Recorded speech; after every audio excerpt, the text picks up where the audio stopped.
Good morning students, welcome back. So unit 1 both of the parts have been completed है कि नहीं?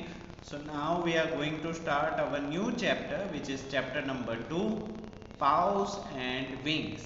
paws का मतलब होता है पंजे और wings का मतलब होते हैं पंख. ठीक है, तो पंजे और पंखों के बारे में हम बात करेंगे. Okay, so let us start this chapter animals and their youngs.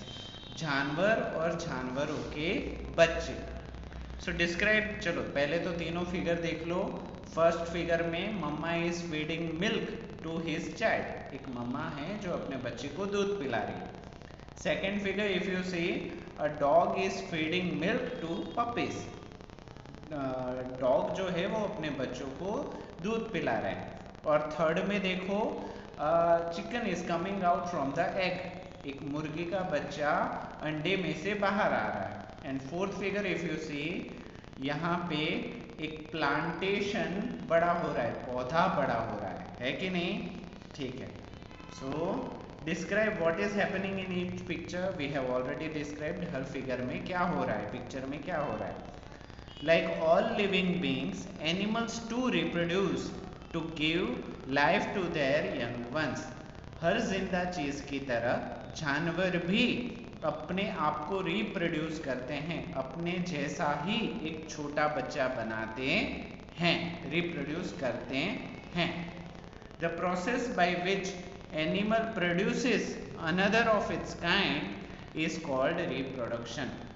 वो प्रक्रिया जिस प्रक्रिया के चलते कोई भी जानवर अपने जैसा ही छोटे जानवर को जन्म दे, पैदा करे, तो उस प्रोसेस को हम रिप्रोडक्शन कहते हैं.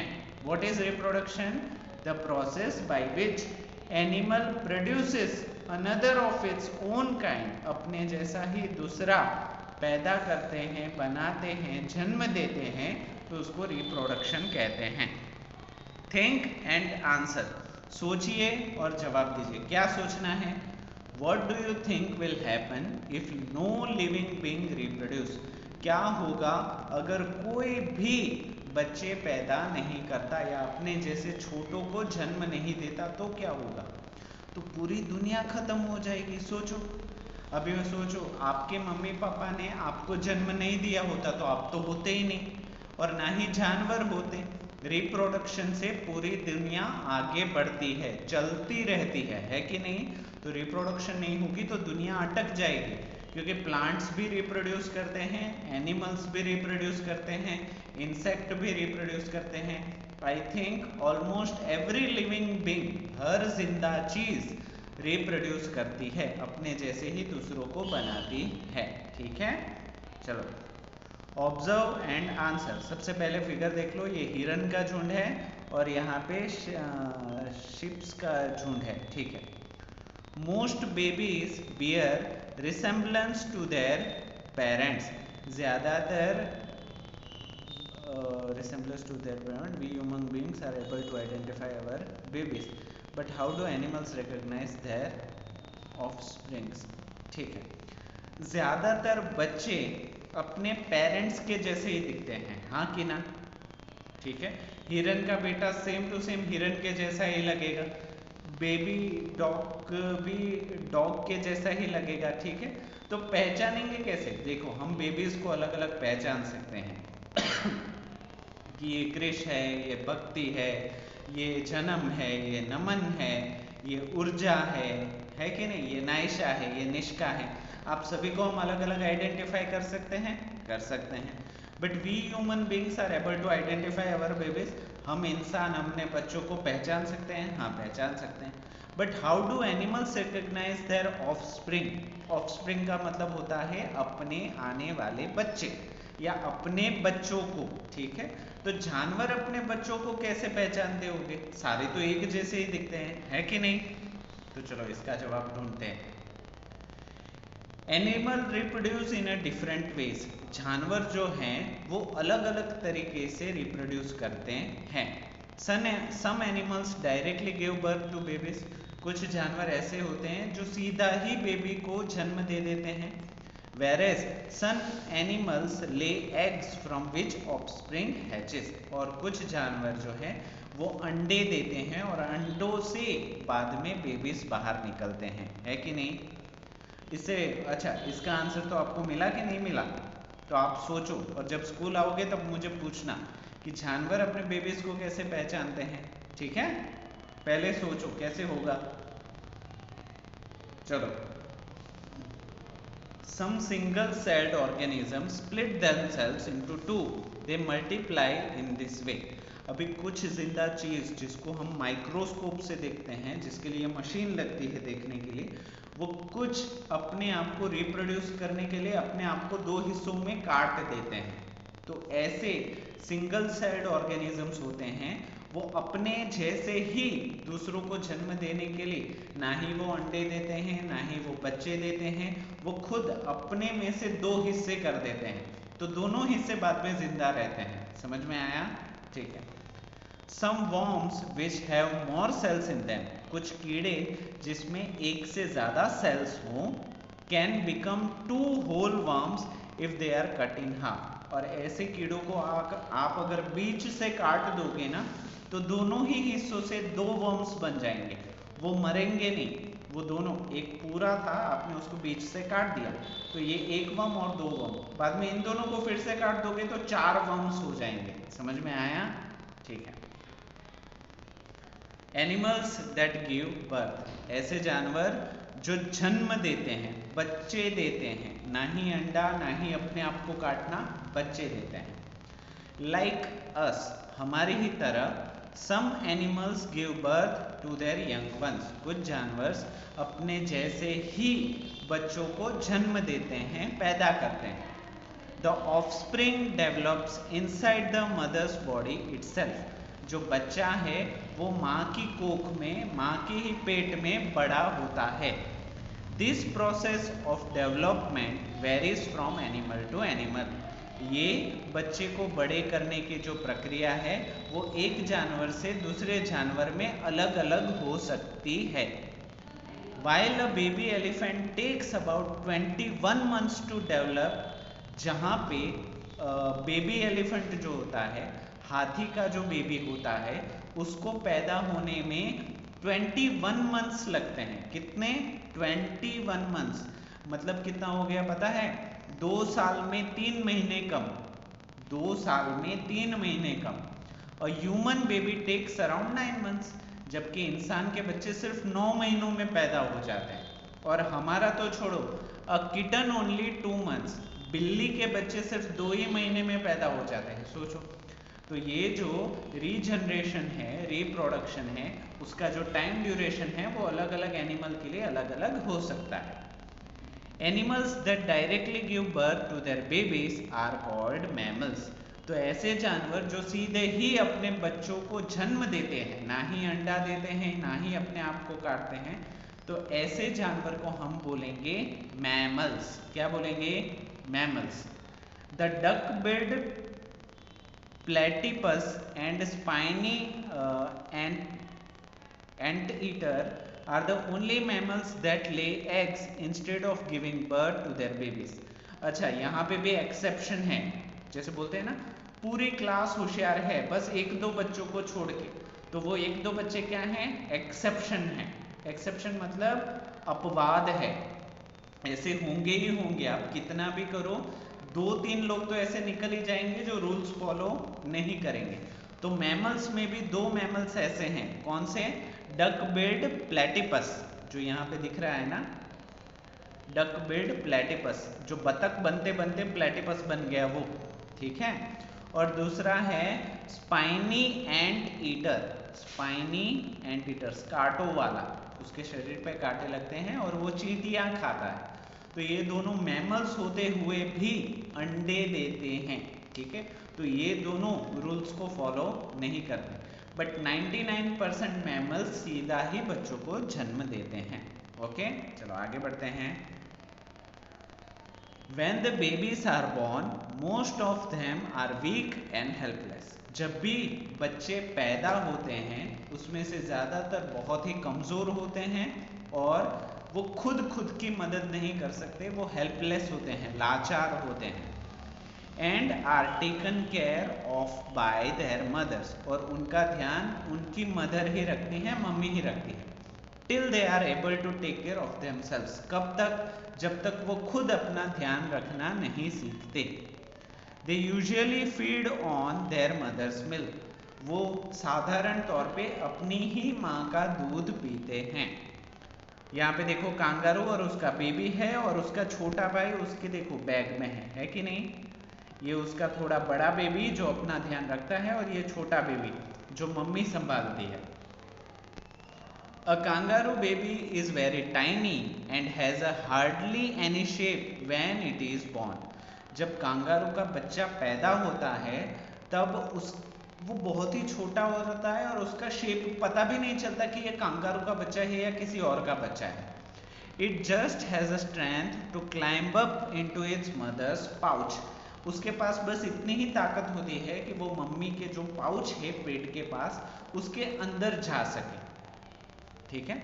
And it stage in the pouch for many months, पैदा होने के बाद बहुत महीनों तक वो अपनी मम्मी के पाउच में ही रहता है। Where the mother takes care and protects it, जहाँ पे मम्मा कांगारू उसका ध्यान रखती है, खाना पीना खिलाती है और उसको बचाती है। समझ में आया? ठीक है। तो पैदा होने के बाद भी कुछ महीनों तक वो अपनी मम्मा के पाउच में ही रहता है। न्यूली बॉर्न रैबिट्स, अभी जो छोटे छोटे खरगोश होते हैं, and kittens are helpless and blind at birth, ये सारे लाचार होते हैं और जन्म के वक्त वो देख नहीं सकते, उनकी आंखें बंद होती हैं। But begin to look like their mothers after 2 or 3 weeks, but 2 या 3 हफ्तों के बाद ही वो अपनी मम्मी के जैसे ही दिखने लगते हैं। तो शुरुआत में जब वो पैदा होते हैं आंख बंद होती है और पड़े हुए होते हैं, ऐसे लाचार होते हैं। ओके, नेक्स्ट चलो ज़ेब्रा है। The wildest calves and zebra foals are on their feet moments after they are born. अच्छा, जो जंगली बीस्ट हैं, वाइल्ड बीस्ट, जैसे कि calves and zebra foals on their feet moments after they are born, जैसे ही zebra और calls के बच्चे पैदा होते हैं तुरंत ही 1 या 2 मिनट में ही उनके बच्चे चलना सीख जाते हैं। सोचो, हमें चलने के लिए 2 साल लगते हैं, उनके बेटे जैसे ही पैदा हुए कुछ ही मोमेंट्स में, 1 मिनट भी नहीं लगता, उसमें ही वो चलना सीख जाते हैं। As their lives can be in danger from predators like leopards and lions. क्यों इतना जल्दी चलना सीख जाते हैं? क्योंकि उन्हें खतरा होता है कि कोई लेपर्ड या फिर लायन उनका शिकार ना कर ले, क्योंकि अभी अभी पैदा हुए हैं ना, तो हो सकता है कोई शिकारी उसको खा जाए। चलो, human babies take the longest time to grow. इंसानों के बच्चे सबसे ज्यादा वक्त लेते हैं ग्रो करने में। आप बोलोगे सर ग्रो का मतलब क्या? मतलब बोलना, चलना, खाना, पीना, इन सभी चीज़ों को करने के लिए बहुत ज़्यादा वक्त लगता है बाकी जानवरों के कंपैरिजन में। हमारा ग्रोथ जानवरों के कंपैरिजन में स्लो होता है। जानवर विथ इन अ मंथ या विथ इन अ ईयर सारी चीज़ें सीख जाते हैं, अपना शिकार खुद करने लगते हैं, जबकि इंसान के बच्चे 5 या 6 साल तक, कभी कभी तो 10-12 साल तक भी they are dependent on their parents, वो अपने माँ बाप के ऊपर ही डिपेंडेंट होते हैं। चलो आगे बढ़ते हैं। एनिमल्स दैट ले एग्स, ऐसे जानवर जो अंडे देते हैं। ठीक है, अभी हमने ऐसे जानवर देखे जो सीधा बच्चे पैदा करते हैं, अभी एनिमल्स दैट ले एग्स, ऐसे जानवर जो अंडे देते हैं। Animals other than mammals reproduce by laying eggs, ऐसे जानवर जो मैमल नहीं हैं, जो बच्चे पैदा नहीं करते, वो अंडे देके अपने ही जैसे बच्चों को पैदा करते हैं। These eggs are either left to hatch out in the sun or buried in sand or incubated by the mother in the or the father sitting on it. इन बच्चों में से इन अंडों में से बच्चे तभी बाहर निकलते हैं या तो उनको सूरज की गर्मी में तपाया जाए, या फिर उनको रेत में दफन किया जाए, या तो उनको मम्मी या पापा के द्वारा उन अंडों के ऊपर बैठ के गर्म किया जाए। समझ में आया? तो इन तरीकों से ही बच्चे अंडे से बाहर निकलेंगे, वरना नहीं निकलेंगे। The developing baby, which is called the protected by the different layers in the egg, ये जो बेबी है जो अंडे के अंदर है, which is called the protected by a different layers in egg, जो अंडे के अंदर बहुत सारे लेयर्स से बचा हुआ होता है, प्रोटेक्ट किया हुआ होता है। तो अंडों के कौन कौन से हिस्से होते हैं? यहाँ पे देखो, एल्ब्यूमेन, यॉक, जो पीला वाला हिस्सा है उसको हम बोलेंगे यॉक, जो सफ़ेद वाला हिस्सा है उसको हम बोलेंगे एल्ब्यूमेन, और अंडा जब बच्चा बाहर निकल जाता है और जो बच जाता है उसको हम बोलेंगे एग शेल। ठीक है? White and little hard, this is called the jelly like white portion known as the अच्छा, हम ना पूरा ऐसे पढ़ना है, हम ना साइड वाइज पढ़ रहे हैं। ये पूरा एक लाइन है यहाँ से लेके यहाँ तक, ये बीच में फिगर दी है ना तो ऐसे लगता है कि पैराग्राफ है, बट ये कंटिन्यूस लाइन है, इसको ऐसे ही पढ़ना है। Okay? So the developing baby which is called the embryo, जो बच्चा डेवलप हो रहा होता है अंडे के अंदर, उसको हम कहते हैं embryo. Gets it food and is protected by the different layers in the egg, उसको उसका खाना अंडे के अंदर से ही मिलता है, जो अंडा बहुत सारे लेयर्स से बना हुआ होता है। The outer most layer is thin and white and little hard, सबसे बाहरी हिस्सा अंडे का सफ़ेद रंग का होता है, पतला होता है और थोड़ा सा मजबूत भी होता है। This is called the eggshell, और बाहरी हिस्से को ही बोला जाता है eggshell. Under the shell is a jelly like white portion known as the albumen, उस वाइट शेल के अंदर सफ़ेद कलर का दूसरा हिस्सा होता है, जिस हिस्से को हम बोलते हैं albumen. The albumen is rich in protein, albumen के अंदर कौन कौन सी चीज़ें होती है? बहुत ज़्यादा प्रोटीन होता है। Serves as a protective layer, उसके साथ साथ वो बचाने के लिए भी काम करता है।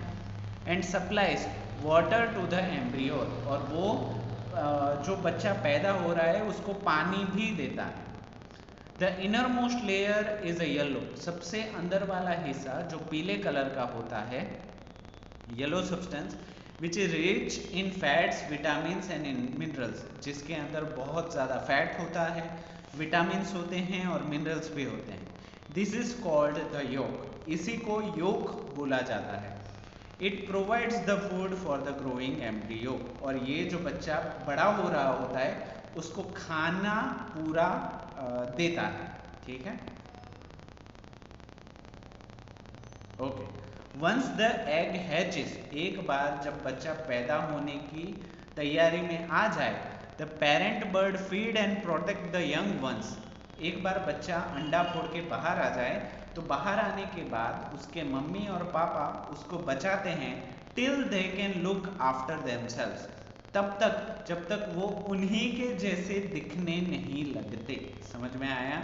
तब तक वो उसको बचा के रखते हैं, खाना वाना देते हैं, सब कुछ करते हैं। जैसे कि यहाँ पे फिगर में देखो, तोता है, पैरट है, वो बेबी पैरट को खाना भी खिला रहा है। बेबी पैरट देखो पेड़ का जो बोल होता है उसके अंदर छुपे हुए हैं। यहाँ पे दूसरे हैं, वो भी देखो छोटे छोटे हैं, मम्मी पापा हैं, वो उसको खाना फीड कर रहे हैं, है कि नहीं? तो उसी तरीके से वो उनको प्रोटेक्ट करते हैं। चलो, मेटामॉर्फोसिस यहाँ से हम रखेंगे बाकी, अभी कीड़े मकोड़ों की बात आ जाएगी, जिसको हम बोलेंगे मेटामॉर्फोसिस। क्या बोलेंगे? मेटामॉर्फोसिस। ठीक है? तो यहाँ से हम बाकी रखेंगे। आपके लिए काम ये है कि आपको यहाँ तक चैप्टर ट्वाइस लर्न करना है, 2 बार चैप्टर पढ़ना है, ताकि आपको सब कुछ याद हो जाए। ओके? आज के लिए इतना ही। आई होप सारी चीज़ें समझ में आई होगी, और वीडियो को पूरा देखने के लिए आप सभी बच्चों का थैंक यू सो मच।